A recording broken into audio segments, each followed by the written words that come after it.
রসিক রাজা, জ্ঞানের রাজা, রসিক রাজা।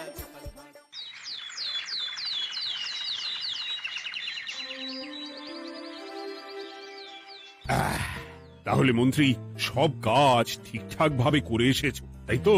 আগে মহারাজ, আমি কোন কাজটা ঠিকঠাক করে করি না আপনি বলুন। আমি শুধু আপনাকে ওই কোষাগার থেকে মোহর সরানোর কাজটাই খুব ভালোভাবে করতে দেখেছি মন্ত্রী মশাই। আর বাকি সব কাজে তো আপনি লবডঙ্কা। গোপাল, মুখ সামলে কথা বলো, হ্যাঁ?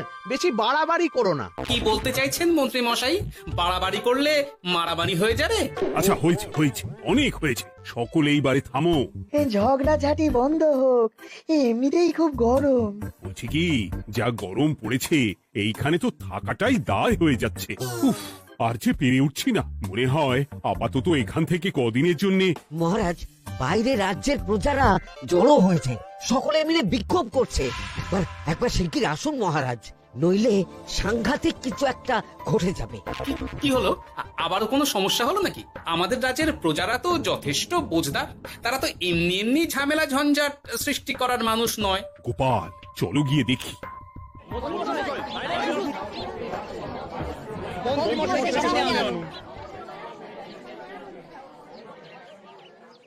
কি ব্যাপার, তোমাদের কি সমস্যা হয়েছে? এইভাবে বিক্ষোভ করছো কেন? মহারাজ, মন্ত্রী মশাইকে সামনে আনুন, তারপর বলছি কি হয়েছে না হয়েছে। সেরেছে। আরে, আমাকে ডাকছে কেন? আচ্ছা, বলছি তোমরা একটু শান্ত হও। আমি বুঝতে পারছি তোমরা কিছু একটা কারণে খুবই অসন্তুষ্ট হয়েছো, তাই সেই জন্য বলছি আগে শান্ত হও, তারপর বলো মন্ত্রী মশাইকে কেন খুঁজছো, উনি কি করেছেন। গোপাল দাদা, তুমি তো জানোই রাজ্যে যা গরম পড়েছে, তার জন্য খাল বিল পুকুর নদী নালা একেবারে শুকিয়ে গেছে, চারিদিকে জলের হাহাকার। হ্যাঁ হ্যাঁ, সে তো জানি। গত সপ্তাহে এই সমস্যার কথা জানিয়ে মহারাজকে অনুরোধ করে গিয়েছিলাম যে রাজ্যের বাঁধটা যাতে খুলে দেওয়া হয়। কেন? আমি তো তোমাদের কথা রেখেছি। আমি তো দুদিন আগেই মন্ত্রীকে পর্যাপ্ত পরিমাণে মোহর দিয়ে বাঁধ খোলার কাজে পাঠিয়েছিলাম। কেন, উনি কি বাঁধ খোলেননি? সেইটা ওনাকেই জিজ্ঞাসা করুন।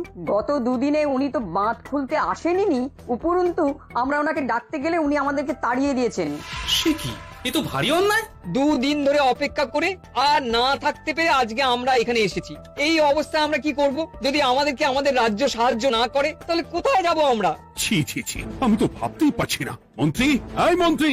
মহারাজ, মন্ত্রী মশাইয়ের ব্যাপারটা পরে দেখে নিচ্ছি, আগে এদেরকে শান্ত করেই চলুন। মনে রাখবেন, প্রজারা একবার বিপক্ষে চলে গেলে কিন্তু খুব মুশকিল হয়ে যাবে।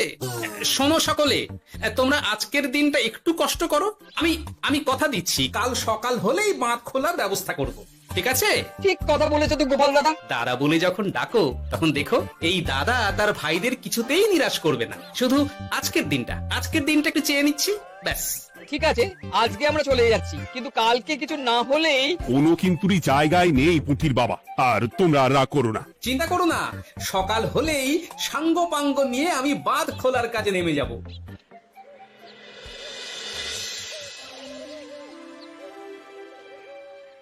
ছি ছি মন্ত্রী, তুমি এইভাবে আমায় মিথ্যে বললে। ভাবতেই পারছি না কি দরকার ছিল আমায় মিথ্যে আশ্বাস দিয়ে প্রজাদের সামনে নাক কান কাটার। মুখে কুলুপ কেন? উত্তর দাও। না, মানে আমার শরীরটা ঠিক ভালো ছিল না, তাই বাড়ি থেকে বেরোতে পারিনি। বলছি কি, শরীর খারাপ থাকলে রাজসভায় খবর দিতে পারতেন, আমরা কেউ দায়িত্বটা পালন করতাম, কি আছে? সমস্ত মোহরগুলো ত্যাগস্থ করে ঘাপটি মারলেন ঘরে। ছি ছি, জানাই আপনাকে ধিক্কার। সকলে মিলে করো প্রতিবাদীর চিৎকার। মন্ত্রী মশাই, ছি ছি ছি ছি ছি ছি। মহারাজ, আপনি এক্ষুনি মন্ত্রী মশাইকে কদিনের জন্য সভা থেকে বহিষ্কৃত করুন। সে তো করবই, তবে তার আগে আমি চাই কালকে যখন বাঁধ খুলতে তোমরা নামবে, তখন সেই কাজে কোনো লোক নিয়োগ না করে কোন থেকেই বাঁধ খুলতে নামাবে। মহারাজ, এ কেমন বিচার আপনার? আমি না রাজ্যের মন্ত্রী। মন্ত্রী না ষড়যন্ত্রী। মন্ত্রী মশাই, তাহলে কালকের জন্য প্রস্তুত থাকুন। মহারাজের বাঁধ খোলার জন্য সকল মোহর তো আগেই আত্মসাৎ করেছেন, এবার শুধু কাজে নেমে পড়বেন, কেমন?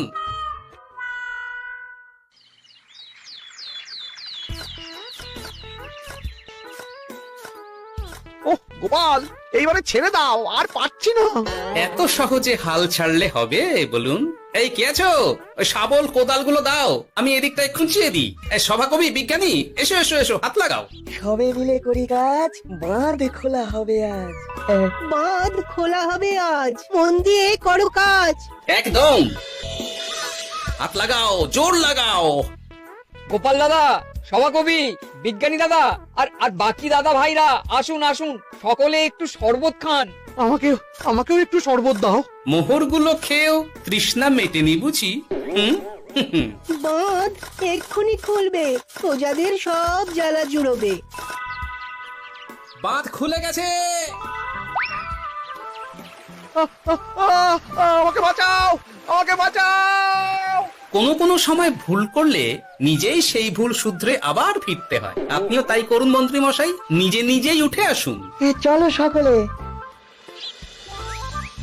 গোপাল, তুমি তোমার সাথীদের নিয়ে যা করলে সত্যি ভাবাই যায় না।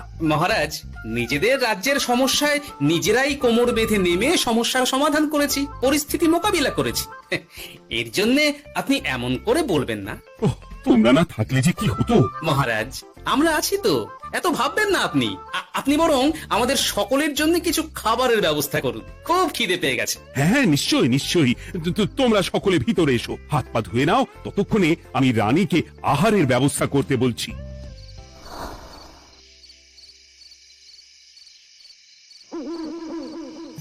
ওমা গো, ওমা বাঁচাও, কি শরীর খারাপ তাই না লাগছে গো। একে গিন্নি, বাবারে, কি হয়েছে নাকি? ও, তুমি এইভাবে এখানে শুয়ে কাতরাচ্ছ কেন? বলি তুমি এসেছো? হ্যাঁ, এই তো আমি চলে এসেছি। কি হয়েছে গিন্নি, তোমার কোথায় কষ্ট হচ্ছে? গরমে হাঁসফাঁস করছি গো, পারছি না। রান্না করতে গিয়ে খুব বাজে অবস্থা হয়ে গেছে গো, এই থেকে এইখানে পড়ে পড়ে গড়াচ্ছি। ঠিক আছে, আজ আর রান্না করতে হবে না গিন্নি, আমি রাজবাড়ি থেকে খেয়ে এসেছি। বাহ, নিজে খেয়ে এসেছো বলে আর রান্না করতে হবে না বলে দিলে? এদিকে রাত্রে আমি খাবো কি, সে খেয়াল আছে? হ্যাঁ হ্যাঁ, খেয়াল আছে, খেয়াল আছে। যাও, আমার জন্য রান্না চাপাও আর একটু জল দাও। দেখো, এত গরম পড়ে কৃষ্ণনগরের অবস্থা শোচনীয় হয়ে গেছে। বয়স্ক লোকেরা কোনো কাজই করতে পারছে না। সত্যি তো, এই গরমে রান্না করাটা খুবই কঠিন গিন্নি। কি বললে? আমি বয়স্ক লোক? আমার বয়স হয়ে গেছে, তাহলে নিজে কি? না না গিন্নি, আমি তোমায় কিছু বলিনি, আমি গোটা কৃষ্ণনগরের সাধারণ বয়স্ক বয়স্কাদের উদ্দেশ্যেই কথাটা বললাম। তোমার তো বয়স হয়েছে বলে মনেই হয় না গিন্নি। ও তাই বলো?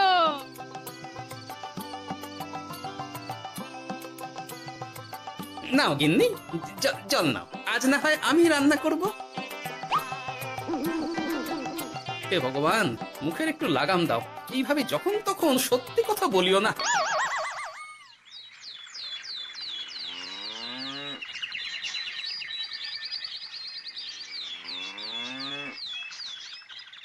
গোপাল দাদা, ও গোপাল দাদা, একবারটি বাইরে এসো, মহারাজ জরুরি তলব করেছেন।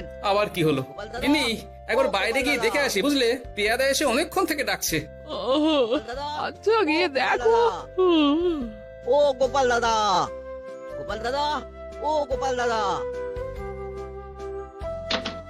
আরে তুমি এক্ষুনি একবার প্রাসাদে চলো, রানীমার খুব শরীর খারাপ করেছে, মহারাজ তোমাকে খবর দিতে বললেন। ঠিক আছে, তুমি যাও, আমি আসছি।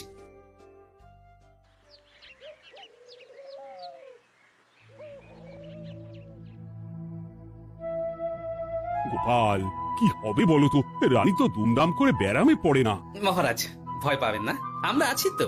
বৈদ্যকে পরীক্ষা করতে দিন, দেখি সে কি বলে। মহারাজ, অতিরিক্ত গরমের জন্য শরীরটা খারাপ হয়েছে। আসলে উনি এই তীব্র দাবদাহ নিতে পারেননি। তবে চিন্তা করবেন না মহারাজ, আমি বাড়ি গিয়ে এক ধরনের বিশেষ পথ্য পাঠিয়ে দিচ্ছি, রানীমা খেলেই সুস্থ হয়ে উঠবেন। মহারাজ, নিজের কানেই তো শুনলেন, রানীমার তেমন গুরুতর কিছু হয়নি, চিন্তা করবেন না, বৈদ্যর ওষুধে উনি সেরে উঠবেন।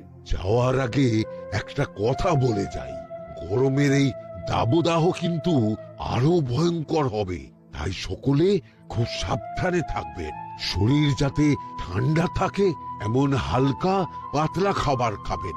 আসি, রাজসভায় দেখা হবে। মহারাজ, বৈদ্যমশাই কিন্তু এটা ঠিক বলেছেন, গরম আরো বাড়বে, তাই দুজনেই খুব সাবধানে থাকবেন কেমন? গতকাল তো আমার গিন্নিও গরমে চোটে কুপোকাত হয়ে গেছিল, শেষমেশ আমাকেই বাড়ি গিয়ে রান্না করতে হলো আর কি। ও বাবা, তাই নাকি? তাহলে তো খুবই চিন্তার ব্যাপার। আচ্ছা মহারাজ, আমি তাহলে এখন আসি, আবার রাজসভায় দেখা হবে। এই গরমে আর এখানে থাকতে পারছি না, বলছি কদিনের জন্য না একটু অন্য কোথাও গেলে হয় না গো?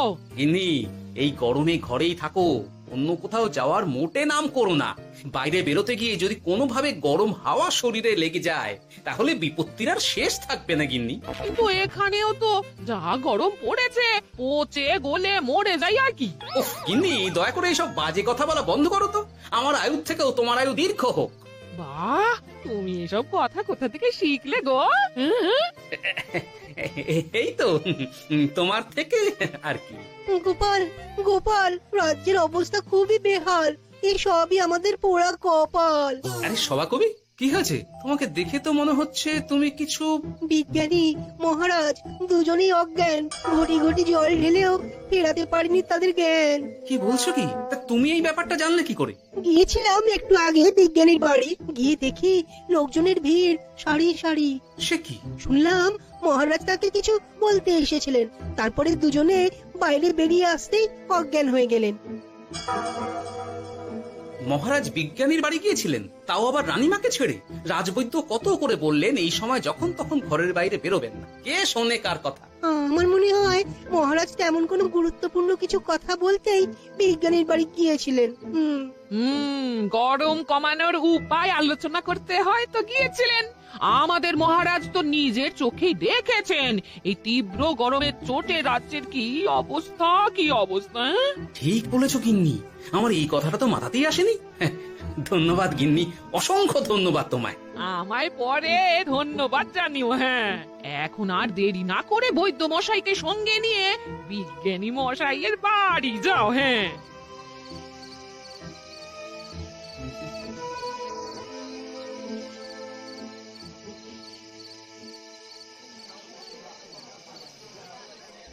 কি বুঝছেন বৈদ্যমশাই? খুব একটা ভালো কিছু বুঝছি না গোপাল। দেখো, সত্যি বলতে ওই কৃষ্ণনগরের অবস্থা খুবই বাজে, তাই এখানকার মানুষেরা একে একে অসুস্থ হয়ে পড়ছে। বাইরের অবস্থাটাও তো ভালো নয়, বুঝতেই পারছো। এখন সান্ধ্যকালীন হাওয়াতেও গরমের তাত রয়েছে। দেখুন, রাজ্যের যা অবস্থা তাতে যদি রাজ্যের মাথা থেকে সমস্ত প্রশাসনিক প্রধানরাই অসুস্থ হয়ে পড়েন তাহলে তো ভীষণ বিপদ। সে তো বটেই, এই জন্যেই আমি বলি কি, মহারাজ সহ সকল সভাসদেরা এই রাজ্য ছেড়ে কদিনের জন্য পাহাড়ি কোনো এক জায়গায় গিয়ে থাকো, পরিবার নিয়েই যান। দেখুন, আগে নিজেরা বাঁচলে তবে তো রাজ্যবাসীকে ভালো রাখতে পারবেন, তাই না? কথাটা কিন্তু মন্দ বলেনি বৈদ্য। গোপাল, এই গোপাল, তুমি পাহাড়ি যাওয়ার ব্যবস্থা করো। এইখানে আর কিছুদিন থাকলে মরেই যাব। হ্যাঁ গোপাল, আমারও তাই মত। এক্ষুনি যা শরীরে ক্লান্তি এসেছে, আর কদিন এইখানে থাকলে মরেই যাব। মহারাজের অনুরোধে গরম কমানোর কোনো ব্যবস্থাও তো করতে পারলাম না, বাইরে বেরোনো মাত্রই দুজনে মূর্ছা গেলাম।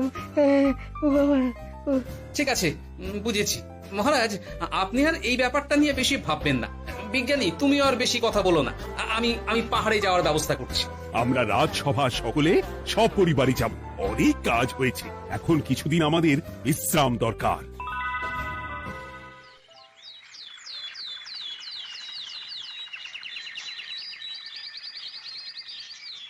কি গোপাল, মন্ত্রীকেও তুমি আমাদের সঙ্গে নিয়ে যাচ্ছ?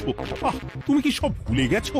মহারাজ, আপনি খামোখা উত্তেজিত হবেন না, আপনার শরীরটা কিন্তু ভালো নেই। আর মহারাজ, আপনার রাজ্যে বাস করে আপনার থেকেই শিখেছি বিপদের দিনে পরম শত্রুকেও দূরে ঠেলতে নেই।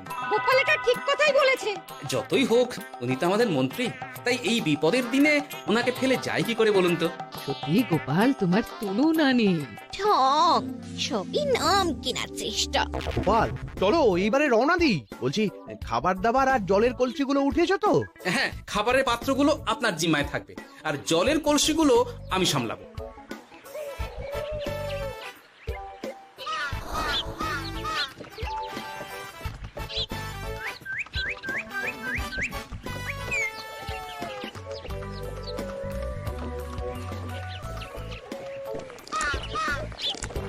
কি গো, তুমি খাবার ছেড়ে শুধুই জল খাচ্ছ?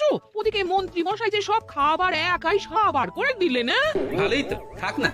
এরপরে বড় বাইরে যেতে হলে বুঝবে, আমি তো ওই জন্যই নিজের জিম্মায় শুধুমাত্র জল নিয়েছি। দেখো, জল খেলে ছোট বাইরে যাওয়ার দরকার হলে চলে যেতে পারবো, কিন্তু বড় বাইরে যাওয়ার দরকার হলে তো যেখানে সেখানে যেতে পারবো না। তাই জলই সই।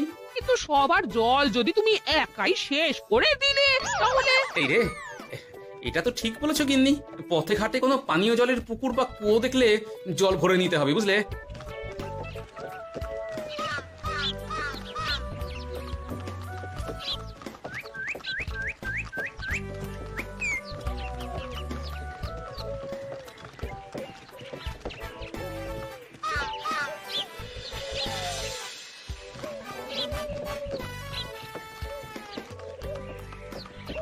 সকলে আসুন, দেখুন দেখুন মহারাজ আমার মূর্ছা গিয়েছেন, আসুন।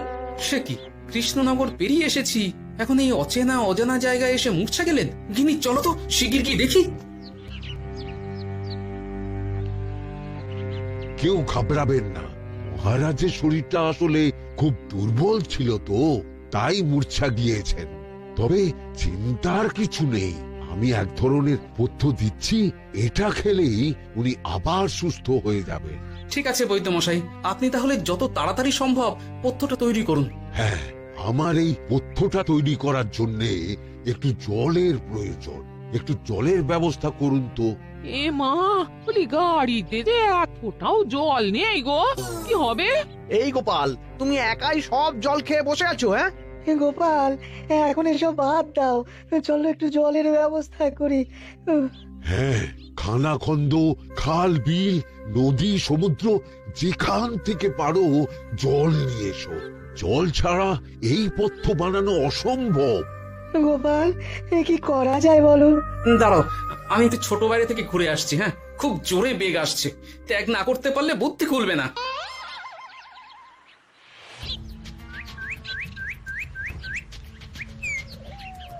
ওদিকে একটা পাত কুয়ো দেখতে পাচ্ছি মনে হচ্ছে।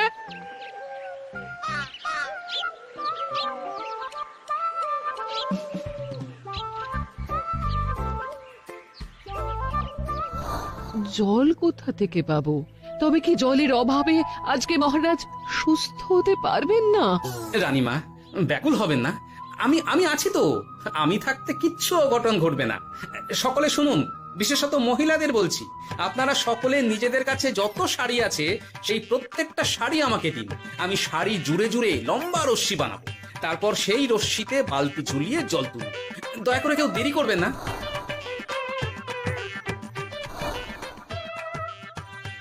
এই নাও আমার 5খানা শাড়ি। হ্যাঁ, এই নাও আমার 10খানা শাড়ি।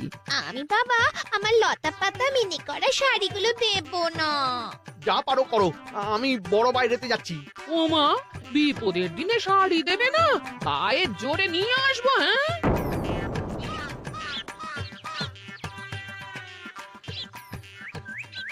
এ বাবা, এখনো কিছুটা কাপড় লাগবে তো। যা গভীর পাতকুয়া, সবার সব শাড়ি তো কাজে লাগিয়ে দিয়েছি, এখন কি হবে? আরে ওই তো কার একটা ঝোপের কাছে ধুতি পড়ে রয়েছে, যাই ওইটাই নিয়ে নি। এই গোপাল, গোপাল, আরে করো কি, ওটা তো আমার ধুতি। আরে আরে আমি এই ঝোপে বড় বাইরের জন্য এসেছি। আরে মন্ত্রী মশাই, বড় বাইরে করার সময় অযথা অন্যদিকে মন দেবেন না, তাহলে পেট সাফা হবে না।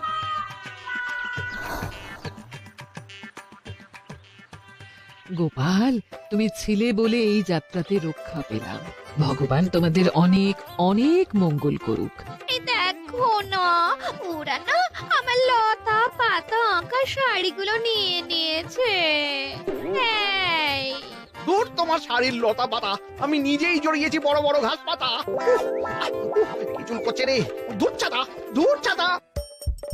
হাসির রাজা, জ্ঞানের রাজা, রসিক রাজা।